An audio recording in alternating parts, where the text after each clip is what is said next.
मनसे देखील तयारी करत असेल, म्हणजे कशा पद्धतीने सुरू आहे कार्यकर्त्यांच्या निवडणुका? मी आज माझे जे कुलदैवत आहे तुळजाभवानी आणि खंडोबा त्या दर्शनासाठी आलेलो आहे आणि हा माझा कुटुंबासहित असताना खाजगी दौरा आहे. तर तुम्हाला कळाल्यामुळे तुम्ही आला त्याबद्दल मी तुमचा आभारी आहे. आमची लोकही आली त्या ठिकाणी आणि 21 तारखेला माझा वाढदिवस असतो, त्या निमित्ताने त्यांना माहीत असते ते मुंबईहून येत असते मुंबईला. आम्ही यावेळेला काही वाढदिवस करणार नाही, त्याच्यामुळे मी सांगितलं होतं की वाढदिवस मी काही करणार नाही. त्यांनी आता ती संधी साधली आणि या ठिकाणी मला शुभेच्छा देण्यासाठी ते आले आणि तुम्ही आलात. मी तुमच्या मनापासून आभार मानतो आणि हा खाजगी दौरा असल्यामुळे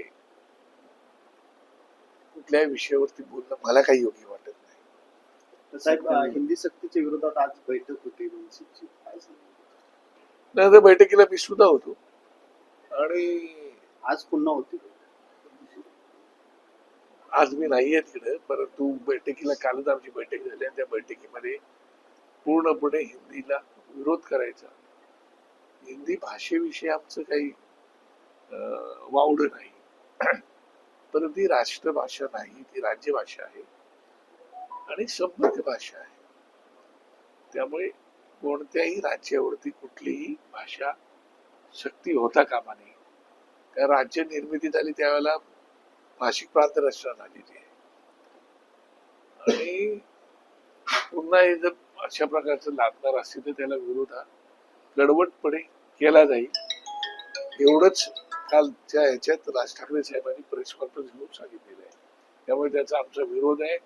मला आता जिकडचे आमच्या शिक्षक संघटनेची लोक मिळाली, त्यांनी जवळजवळ काल 20-25 शाळेच्या मुख्याध्यापकांना पत्र पण दिलं.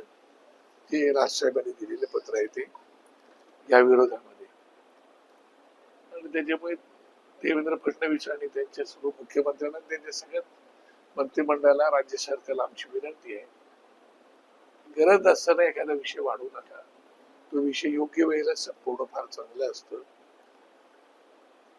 आमची विनंती आहे त्यांना की त्यांना उत्तर प्रदेशमध्ये सुद्धा मराठी भाषा जर ते घेत असतील तर त्याच्यावरती बघता येईल काय करायचं. काल शिवसेना तुला जर बघितलं तर शिवसेनेचे पदाधिकारी सुद्धा दिसून येत आहेत.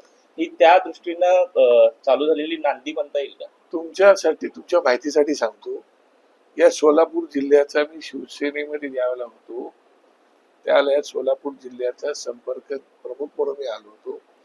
त्यावेळेला इकडे 4 आमदार पण मी माझ्या नेतृत्वाखाली निवडून आणले होते, त्यातले एक मंत्री पण झाले होते आणि त्यावेळेपासून माझी सोलापूर जिल्ह्याच्या सगळ्याच स्तरावरती लोकांबरोबर अत्यंत जिव्हाळ्याचे संबंध होता आणि तिथं माझ्या कुटुंबातील लोक होती आहेत. आणि त्यामुळे त्यांना बाळा नांदगावर आल्यानंतर ते नेहमीच येतात, मला भेटतात, किंबहुना मुंबईला आल्यानंतरही मला भेटतात. सगळ्या महाराष्ट्रातून येतात, पण सोलापूरमध्ये एक विशेष माझं प्रेम पूर्वीपासून होतं आणि आजही आहे, कायम राहणार आहे.